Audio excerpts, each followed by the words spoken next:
You've probably heard people say this. I know I have. Free market capitalism and limited government may have worked in the olden days when America was a simpler, less sophisticated society, but with our complex, modern, interconnected economy, we need government regulation and control. It's a common assertion, but it actually doesn't make any sense. In fact, the opposite is true. The more complicated an economy gets, the less likely it is that the government can comprehend it, or control it, or coordinate it. And the more it tries, the more likely it is that private interests will game the system for their own private profit. Some of the most important discoveries of 20th century economics explain why government control over an economy is literally impossible, and it gets less and less likely as that economy becomes more complex. The terms economists use for these discoveries are the calculation problem, the knowledge problem, and the problem of public choice. The calculation problem is most associated with the Austrian economist Ludwig von Mises. Mises pointed out that in a socialist economy, everything is supposed to be owned by the government. There's no private property, but without private property, there's no way to compare the costs or benefits of things. Ordinarily, every transaction involves trade-offs, what I have versus what you have, and what I'm willing to trade compared to what you're willing to trade. But if the government owns literally everything, it becomes impossible to make those comparisons. In a sense, everything costs the same. What it really means is economic calculation becomes impossible. Mises gave a good example. Imagine a railroad company trying to build a track from point A to point B, but there's a mountain in the way.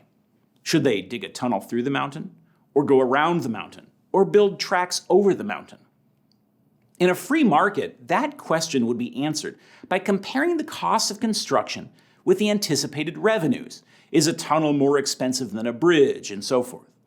But in a socialist society where government owns everything, including all the labor, there's no way to compare. There won't be any revenues, and the government already owns all the steel for the tracks and all the dynamite for the tunnel and all the human labor necessary to build, so it's not possible to figure out the most economical thing to do. Socialist economies become paralyzed.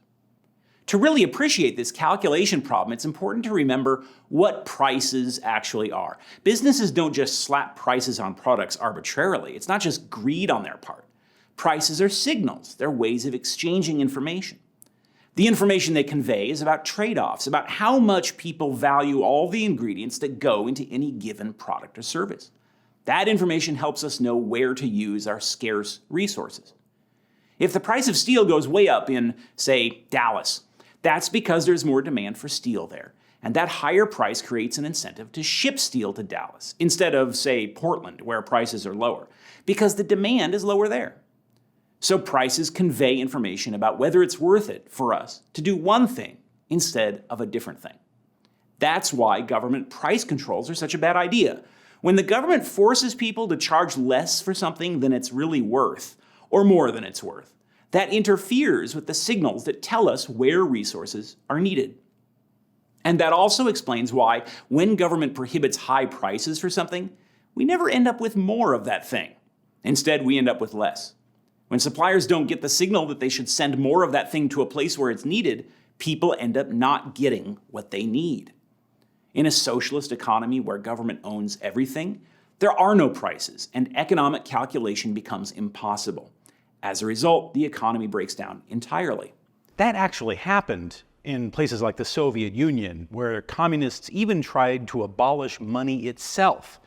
That led to mass starvation, despite the fact that the Soviet Union had farmland perfectly capable of providing food for its population. The knowledge problem is closely related to the calculation problem, and it was advanced by Mises' friend, the economist Friedrich Hayek, who pointed out that an economy, in fact, even a single industry, is too complicated for anybody to fully understand, no matter how smart and well-informed they are. Even people who run businesses don't fully understand how they work. In fact, it's literally impossible to know the amount of information necessary to impose any master plan on any industry ever. Nobody can predict how supply and demand will change in the future, and nobody can know how to coordinate all the resources and ingredients that go into even a simple product. The writer Leonard Read gave a great example. He pointed out that a pencil is a relatively simple piece of technology. It's just wood and graphite and a little metal thing and some rubber on the end. And all these things have to be produced by somebody. So imagine that the government abolished the free market tomorrow and created a bureaucracy with the job of making pencils. First, they have to get the wood, which means they'll have to hire a bunch of lumberjacks to cut down trees. But of course, the lumberjacks are going to need food. So this bureaucracy is also going to have to provide them with meals. And that means the government will need to hire farmers to provide that food. And those farmers are going to need water for their crops. So the government will also have to dig canals and irrigation ditches. And doing that means they'll need backhoes and construction crews. And, well, you get the point. It's like the little old lady who swallowed the fly. Eventually, coordinating all of the ingredients to go into something as simple as a pencil becomes impossible. And if it's hard for something as easy as a pencil, imagine that the government tried to control something like the entire healthcare industry. In fact, government is even less likely to get the answers right than private businesses are, because the government doesn't have a financial stake in getting the right answer. If a private company tries to anticipate tomorrow's economic situation and gets the answer wrong, it loses money. It could even go bankrupt. But that can't happen to the government. It gets paid through taxes. So bureaucrats get paid, even if they get the wrong answer. In the 1980s, the Coca-Cola Company decided that people were tired of how Coke tasted. The company created what it called New Coke, a brand new recipe, and unveiled it with a huge publicity campaign. Now, Coca-Cola had done their research. They had done taste tests and expensive market surveys, and they really thought people liked that new recipe better. But it was a disaster.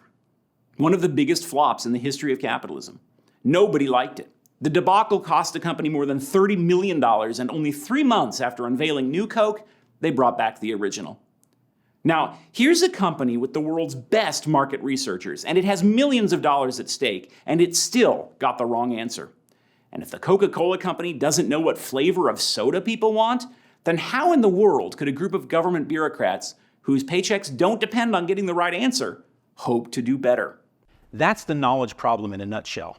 The more complicated and sophisticated an economy becomes, the less likely it is that government bureaucrats can regulate it the right way, assuming there even is such a thing as a right way.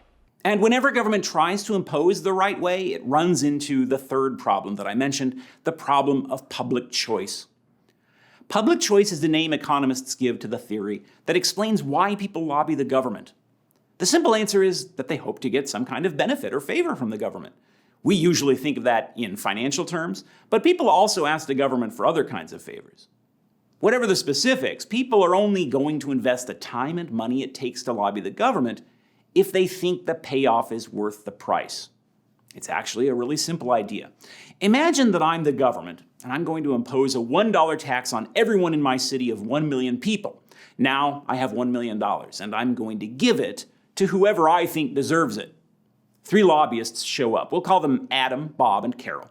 And each of them is going to make a presentation about why I should give one of them the $1 million. Now ask yourself, how much are each of them going to spend on their presentations?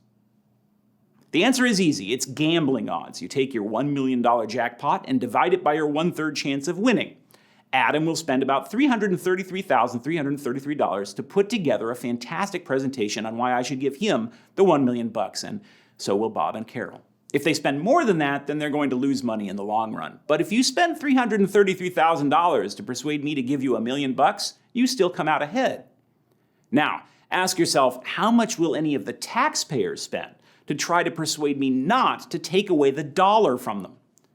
The answer is 99 cents. If you spend more than $1 to convince me not to take $1 from you, then you're losing money. So it's not worth it to most taxpayers to spend a lot of time and money trying to oppose wealth redistribution programs.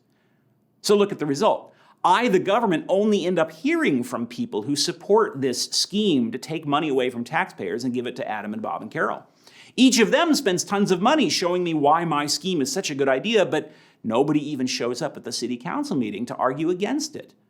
That's why even conscientious politicians end up believing that everyone favors a program that just takes money from innocent people and gives it to Adam, Bob, or Carol, who just know how to manipulate the system. In other words, lobbying creates a kind of one-way street due to what economists call concentrated benefits and dispersed costs. The costs are relatively small. Each taxpayer only loses $1. But the benefits are highly concentrated. Adam, Bob, and Carol stand to get a huge amount of money. And this creates the illusion that people favor government programs even though most taxpayers are probably against it. These three problems, the knowledge problem, the calculation problem, and the rent-seeking problem, exist whenever the government redistributes wealth through taxation and spending. But these problems also exist in areas that don't involve financial redistribution. For example, if the government is licensing businesses to operate. Consider the laws known as Certificate of Need, or CON laws. These are laws that say you're not allowed to start a new business without first proving to the government that there's a public need for a new company. And these laws allow existing businesses to block new applicants from getting licenses. Now, how crazy is that? These laws effectively say that you have to get permission from your own competitors before you're allowed to start your business. But con laws are unfortunately quite common. Everything from moving companies to medical clinics are subject to these restrictions. Con laws hurt customers by blocking competition, which makes goods and services more expensive. Who benefits? Existing companies that already have licenses and can use these laws to keep their prices high. Of course, customers like you and me usually don't even know these laws exist, and they don't cost us enough to get us marching down to City Hall in protest. So con laws are a perfect example of the public choice problem. They're also an example of the knowledge and calculation problems because nobody can possibly know how many moving companies or medical clinics there should be in the world. The only way to find that out is through the free market, by letting people try starting new companies and seeing whether or not they succeed. As Hayek put it, the free market is a discovery process. It's the only real way to learn what products and services are needed and where. When people say that the government must control more of our lives today because the world is so much more complicated than it was in ages past, they're really just confessing their own ignorance. In fact, the more complicated a society gets, the less likely it is that bureaucrats can wisely and rationally control our lives. Government is simply too clumsy and slow to make the right choices for you and me in the complicated world of today.